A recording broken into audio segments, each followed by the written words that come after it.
नमस्कार बच्चों। प्रश्नोत्तर की चर्चा के बाद अब हम लोग भाव स्पष्ट की ओर बढ़ेंगे। मनुष्यता पाठ के जितने भी प्रश्नोत्तर थे उस पर चर्चा हो गई है। अब हम लोग भाव स्पष्ट की ओर बढ़ेंगे। कुछ उस दिन क्लास में टीम्स पर कुछ बच्चों ने कुछ एक दो पद्यांश का अर्थ भी पूछा था। तो लंबी कविता है, कुछ समय लगा, लेकिन बहुत अच्छी तरह से मुझे लगता है आप समझ गए होंगे। बहुत बच्चों ने बार बार कुछ पद्यांश को पूछा है और आज भी एक दो पद्यांश है जिस पर चर्चा होगी और भाव स्पष्ट है। इसके बाद ये पाठ समाप्त हो जाता है। इसके बाद हम लोग फिर नए चैप्टर्स की ओर बढ़ेंगे। ठीक है, तो एक और चैप्टर वैसे तो काफ़ी कम हो चुका है आपका सिलेबस, लेकिन एक पार्ट है जो हम लोग पढ़ेंगे। उसके बाद से फिर हम लोग गद्य की ओर बढ़ेंगे। ठीक है ना, ये पढ़ने के बाद हम लोग गद्य की ओर बढ़ेंगे। तो जो भी कवि ने हमें प्रेरणा दी है इस कविता के माध्यम से कि सुमृत्यु क्या है या मृत्यु से हमें डरना क्यों नहीं चाहिए, पशु प्रवृत्ति क्या है, पुराणों के पुराण में जितने भी महान हमारे व्यक्तित्व हुए हैं उनकी चर्चा हुई है, इतिहास के व्यक्तित्व की चर्चा हुई है जिसकी बखान सरस्वती करती हैं। तो इस प्रकार उन्होंने कई उदाहरण देके मनुष्य को ये प्रेरणा दिया है कि हमें उस राह पे चलना चाहिए, कुछ ऐसा काम करना चाहिए जिससे आगे आने वाली पीढ़ी को प्रेरणा मिले। ठीक है ना। तो पशु प्रवृत्ति क्या है? पशु प्रवृत्ति है कि हमने जब मनुष्य के रूप में जन्म लिया है तो जो पशुता है हमारे अंदर वो पशुता बाहर नहीं आना चाहिए। हम मनुष्य हैं तो पढ़े लिखे हैं और मानवता के नाते हमारे अंदर मानवोचित गुण हैं, तो हमें ऐसा व्यवहार करना चाहिए दूसरों के साथ ताकि उसे कुछ लाभ मिल सके, हम सहायता पहुंच सके। ठीक है ना, इसलिए उन्होंने उदाहरण देके बहुत कुछ समझाया है। तो एक तो जो पद्यांश है हम लोग पढ़ के फिर भाव स्पष्ट पर चर्चा करके पाठ को यहीं समाप्त करेंगे और आप प्रश्नोत्तर पे सारा दिखाएंगे। देखिए बच्चों, बहुत बच्चों ने इस पद्यांश का अर्थ कई बार पूछा है कि मनुष्य मात्र बंधु है, यही बड़ा विवेक है। पुराण पुरुष स्वयंभू पिता प्रसिद्ध एक है। स्वयंभू मतलब परमात्मा, इसको हमने लाल से घेरा है। पुराण पुरुष स्वयंभू पिता प्रसिद्ध एक है। फलानुसार कर्म के अवश्य बाह्य भेद हैं, परंतु अंतरैक्य में प्रमाण भूत वेद है। अनर्थ है कि बंधु ही न बंधु की व्यथा हरे। मनुष्य वही मनुष्य है कि जो मनुष्य के लिए मरे। तो कवि ने इन पंक्तियों के माध्यम से मनुष्य को मिलजुल कर रहने के लिए तथा एक दूसरे को मदद करने का संदेश दिया है। बंधु मतलब मित्र, मनुष्य मात्र बंधु है, यही बड़ा विवेक है। विवेक मतलब ज्ञान। कैसा ज्ञान? जो कि गलत और सही का निर्णय कर से, वैसा ज्ञान। ज्ञान तो सबके पास होता है, बुद्धि सबके पास होती है, लेकिन वैसी बुद्धि जो गलत और सही का ज्ञान जिसके पास है वही विवेक, उसी को विवेक कहते हैं। कि मनुष्य जो है वो बंधु है, मनुष्य मात्र बंधु है, सब एक दूसरे के मित्र हैं, यही बड़ा विवेक है। ये बहुत बड़ा मनुष्यता का लक्षण है। पुराण पुरुष स्वयंभू पिता प्रसिद्ध एक है। और संसार में विवेकी मनुष्य, ज्ञानी मनुष्य वही है जो विश्व के सभी प्राणियों को अपना बंधु समझता है, अपना भाई के समान समझता है, जिसके अंदर विश्व बंधुत्व की भावना होती है, वही मनुष्य होता है। तो हमें किसी के प्रति परायापन का भाव नहीं रखना चाहिए, कवि का यही कहना है। क्यों? क्योंकि पुराण पुरुष स्वयं भी भू पिता प्रसिद्ध, क्योंकि हमारे स्वयंभू जो इस संसार की जिसने उत्पत्ति की है जिसने मनुष्य को बनाया है, स्वयंभू परमात्मा कहते हैं, क्योंकि हम सब के परमात्मा एक हैं। पुराण पुरुष स्वयंभू पिता प्रसिद्ध एक हैं। तो मनुष्य की सफलता का सबसे बड़ा प्रमाण है कि जो हम सबको जन्म देने वाला है ईश्वर, और जन्म देने वाला ईश्वर हम सबको एक बनाया है। तो पुराणों के अनुसार भी हम एकमात्र पुरुष हैं, एकमात्र मनुष्य हैं, जो सभी एक समान हैं। हम कर्म से भले ही अलग अलग हैं, फलानुसार कर्म के अवश्य बाह्य भेद है। तो हम अपने अपने कर्म के अनुसार भले ही हमारी भावनाएं अलग है, हम अलग अलग दिखते हों, लेकिन अंदर से हम सभी एक हैं। तो ईश्वर जो है वो अजन्मा है। इस कर्म के अनुसार हमें फल मिलता है। जैसे जैसे लोग कर्म करते हैं वैसा वैसा रूप उन्हें प्राप्त होता है, ठीक है ना। परंतु मूल रूप में सभी मनुष्य एक है। परंतु अंतरैक्य में प्रमाणभूत वेद है। तो परंतु मूल रूप में मनुष्य एक है, क्योंकि सभी मनुष्य में एक ही चेतना है, एक ही प्राण है, और सबके अंदर एक ही ईश्वर का अंश है, ठीक है ना। और कवि के अनुसार परंतु अंतरैक्य में प्रमाणभूत, हमारे अंदर ईश्वर का अंश है। अनर्थ है कि बंधु ही न बंधु की व्यथा हरे। तो कवि के अनुसार सबसे बड़ा अनर्थ क्या है कि कोई मनुष्य समर्थ होते हुए भी दूसरे मनुष्य की व्यथा को नहीं हरता हो, दूसरे मनुष्य के कष्ट को नहीं हरता हो। ऐसा मनुष्य उसका जीवन बेकार है। वो मनुष्य क्रूर और स्वार्थी होता है। इसलिए मनुष्य को चाहिए कि वो बाहरी रंग रूप को महत्व न देकर सभी मनुष्य को अपना मित्र समझे, अपने भाई के समान समझे, क्योंकि वही मनुष्य होता है जो मनुष्य के लिए मरता है, अर्थात दूसरों की सहायता करता है। वही मनुष्य होता है, वही सच्चा मानव होता है, जो ये समझता है कि हम सब के भीतर ईश्वर, एक ही ईश्वर है जिसका अंश है, वो है हमारा प्राण। तो हमारे जो प्राण रक्षक हैं वो ही हम सब को जिसने बनाया है, इसलिए हम सभी एक समान हैं, हमारे सभी बंधु हैं। हमें किसी से किसी प्रकार का दुर्भाव नहीं करना चाहिए, सभी को मिलजुल कर रहना चाहिए, ठीक है। ये बहुत बच्चों ने इसे बार बार पूछा है, इसलिए हमने एक बार और समझा दिया। अब हम लोग भाव स्पष्ट की ओर पढ़ते हैं। देखिए बच्चों, भाव स्पष्ट हमने दो लाइन पहला और अंतिम लिख दिया है। आप इसको समझेंगे, किताब निकाल लीजिए, फिर देखिए।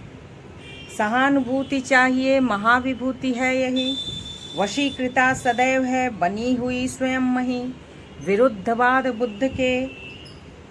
बुद्ध का दया प्रवाह में बहा, विनीत लोक वर्ग का सामने, विनीत वर्ग लोग क्या न सामने झुका रहा,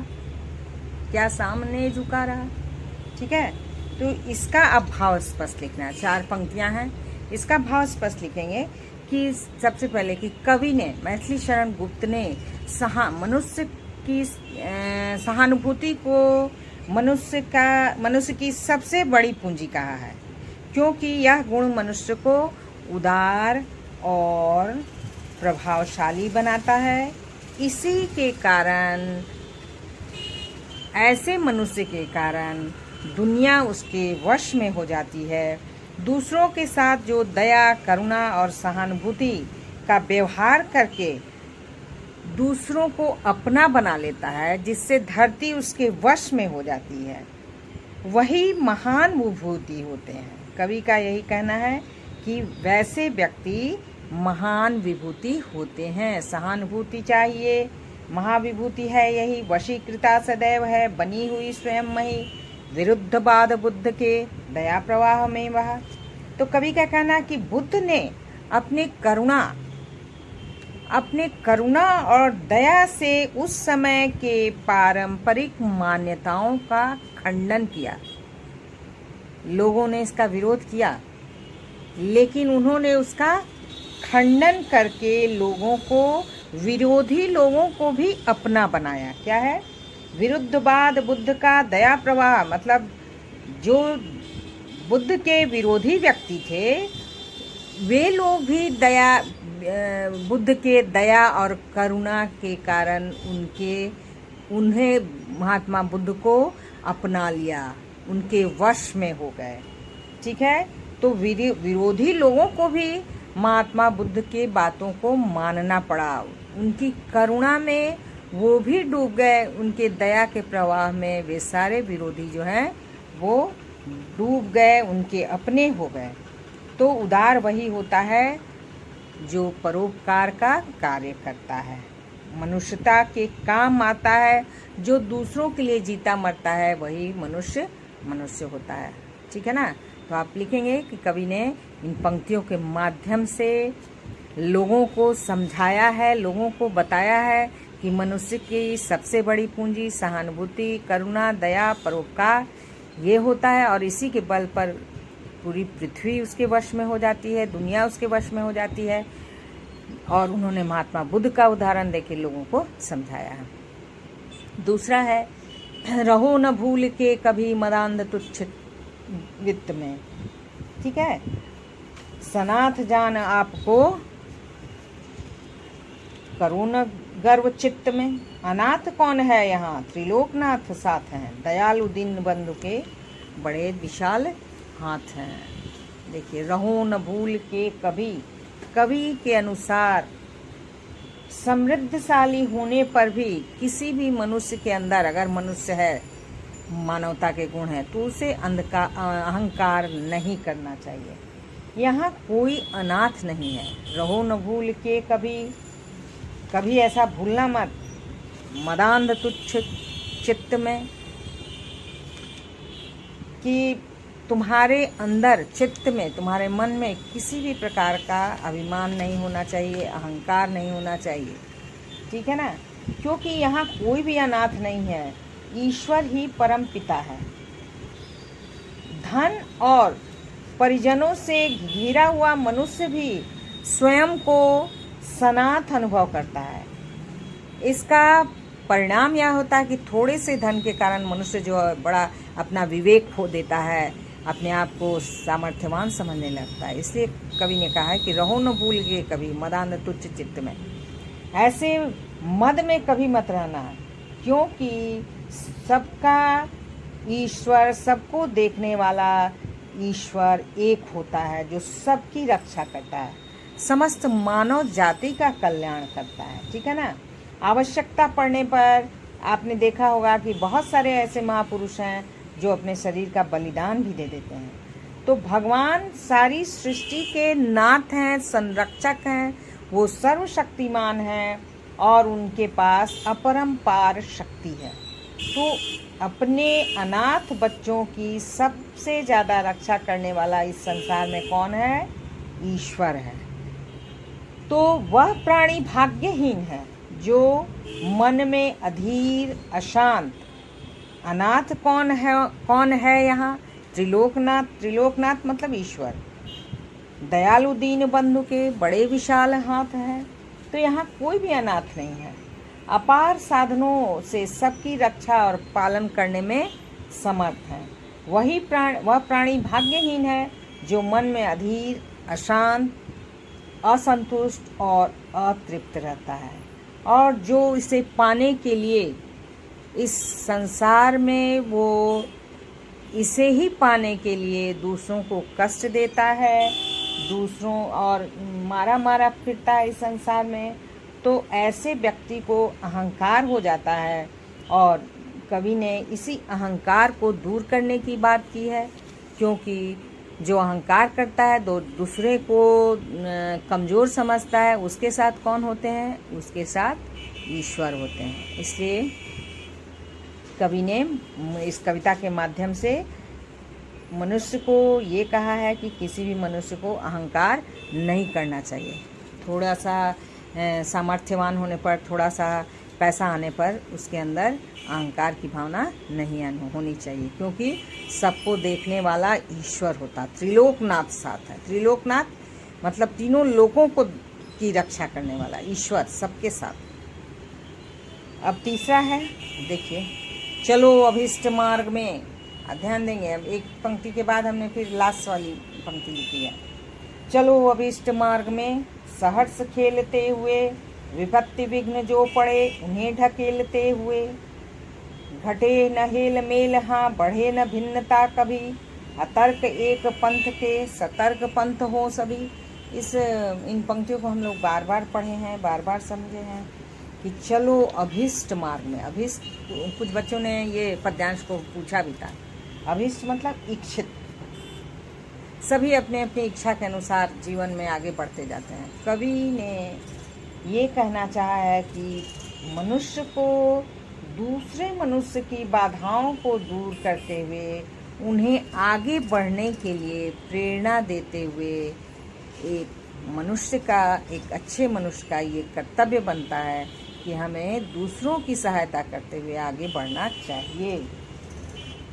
सबका अभीष्ट, सबका इच्छित मार्ग अलग अलग है, उसमें हमें सबको प्रेरित करते हुए आगे बढ़ना चाहिए। हर व्यक्ति अपनी इच्छा और रुचि के अनुसार, अपने लक्ष्य के अनुसार आगे बढ़ता है, ठीक है ना। और लेकिन कवि का कहना है कि मनुष्य का क्या कर्तव्य होना चाहिए, उसका लक्ष्य क्या होना चाहिए कि मानव में एकता स्थापित करना। हम अपने अपने लक्ष्य की ओर तो बढ़ रहे हैं, लेकिन लक्ष्य में हमारा जो उद्देश्य है वो परोपकार की भावना होनी चाहिए, उससे सबका भला होना चाहिए, ये लक्ष्य होना चाहिए। मार्ग हमारे अलग हैं, इच्छाएं हमारी अलग हैं, तो उस इच्छाओं की पूर्ति करते हुए हमें ये देखना चाहिए कि हम किसी दूसरे को क्षति तो नहीं पहुंचा रहे हैं, हमारे कारण किसी को दुख तो नहीं हो रहा। ये सब हमें ध्यान में रखना चाहिए। तो अपने जीवन लक्ष्य को प्राप्त करने के लिए हंसते खेलते हुए हमें आगे बढ़ना चाहिए, तथा रास्ते में जो विपत्ति आए, रास्ते में जो परेशानी आए, उनका सामना करते हुए भी हमें अपने लक्ष्य की ओर बढ़ना चाहिए, ठीक है ना। चलो अभीष्ट मार्ग में, अभीष्ट मतलब समझ गए, इच्छित मार्ग में सहर्ष खेलते हुए, हर्ष के साथ आगे बढ़ना है, सबकी सहायता करते हुए आगे बढ़ना है। विपत्ति विघ्न जो पड़े उन्हें ढकेलते हुए, मार्ग, विपत्ति विघ्न मतलब मार्ग में जो परेशानी आई, मार्ग में जो आपत्ति आए, विपत्ति आए, परेशानी आए, उनको ढकेलते हुए मतलब उनका सामना करते हुए हमें आगे बढ़ना है। घटे न हेल मेल हाँ, बढ़े न भिन्नता कभी, ये ध्यान में रखना है कि हमारे बीच जो भावनाएं हैं वो घटे नहीं, बल्कि आगे बढ़ता रहे। अतर्क एक पंथ के सतर्क सब साथ हैं, अतर्क एक पंथ के सतर्क पंथ हो सभी। तो कवि का कहना है कि आपस में सभी का प्यार बना रहे, क्योंकि हमें जो जीवन जीना है वह तर्क से परे होकर तर्क रहित जीवन में आगे बढ़ना है। एक दूसरे का परोपकार करते हुए हमें आगे बढ़ना है और अपनी मंजिल की ओर सावधानी पूर्वक आगे हमें बढ़ते जाना है। मंजिल को पाने में जो भी असफलताएं हैं उनका सामना करना है, उन्हें दूर करने का प्रयास करना है। और वास्तव में मनुष्य वही होता है जो मनुष्य के लिए अपना जीवन न्यौछावर करता है, और उसी वैसे ही महापुरुषों को हम याद करते हैं। कवि का कहना है वैसे ही महापुरुषों के जीवन के बारे में हम पढ़ते हैं, और वैसा ही मानव की एकता को जो सर्वमान्य करता है, जो विश्व बंधुत्व की भावना प्रकट करता है, वैसे ही मनुष्य को हम जब तक ये धरती रहेगी, पृथ्वी रहेगी, हम सभी उसको याद करेंगे। तो वह उसी उदार की कथा सरस्वती बखानती, कवि ने ये कहा भी है कि वैसे ही उदार व्यक्तियों को लोग याद भी करते हैं। हर युग में देखिए, इस अभी जो समय चल रहा है उसमें सोचिए कि कौन इस देश के लिए ज़्यादा काम कर रहा है, कौन सिर्फ अपने लिए ना सोचकर दूसरों के लिए कर रहा है, पूरी पृथ्वी के लिए कर रहा है, समस्त मानव जाति के लिए कर रहा है। तो ऐसे लोगों को हम तो याद करते ही हैं, साथ साथ सरस्वती भी उसकी कथा बखान करती है, ठीक है। भाव स्पष्ट भी समाप्त हो गया। उन्हीं पंक्तियों से 4-4 पंक्तियों को दिया गया है कि आप अपने उनके भाव को स्पष्ट करना है। जब भी भाव स्पष्ट लिखेंगे आप लिखेंगे इन पंक्तियों के माध्यम से। मैथिली शरण गुप्त ने लोगों को ये प्रेरित किया है, लोगों को ये प्रेरणा दी है कि हमें मिलजुल कर रहना है।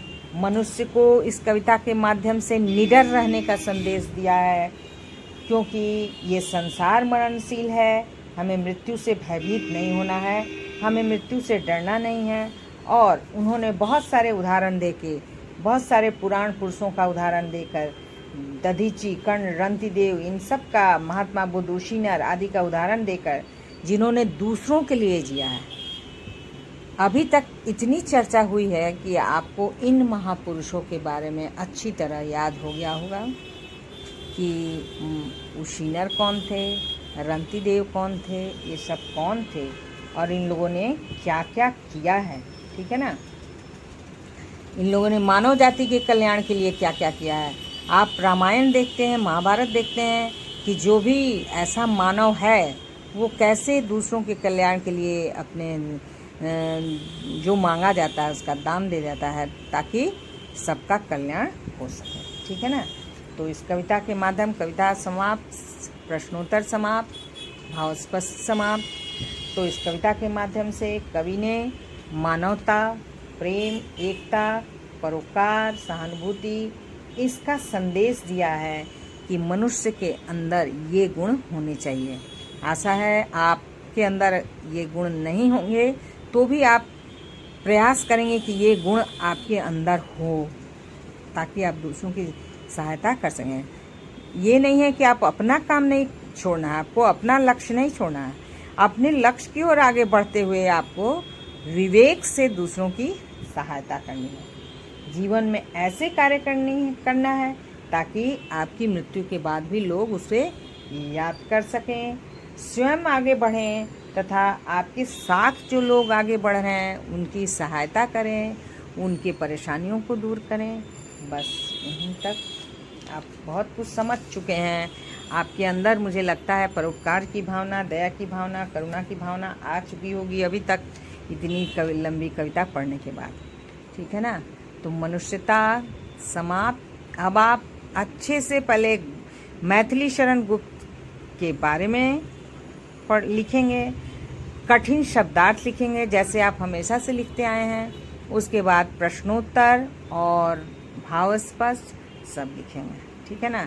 और 2-2 लाइन जो भी हमारे महापुरुष हुए हैं उनके बारे में लिखेंगे, जैसे रंतिदेव, दधीची, कर्ण, उशीनर, इन सब के बारे में आप 2-2 लाइन लिख लेंगे, परिचय इनका।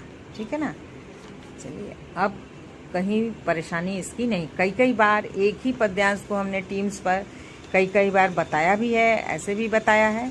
अब आपको कहीं भी ऐसे भी आप परेशानी हो तो आप पूछ सकते हैं। प्रश्नोत्तर की भी चर्चा हुई है, भाव स्पष्ट भी, और शब्दार्थ, और कहीं भी परेशानी। ठीक है। यहीं समाप्त है ये पाठ। आगे हम लोग दूसरा पढ़ेंगे। धन्यवाद।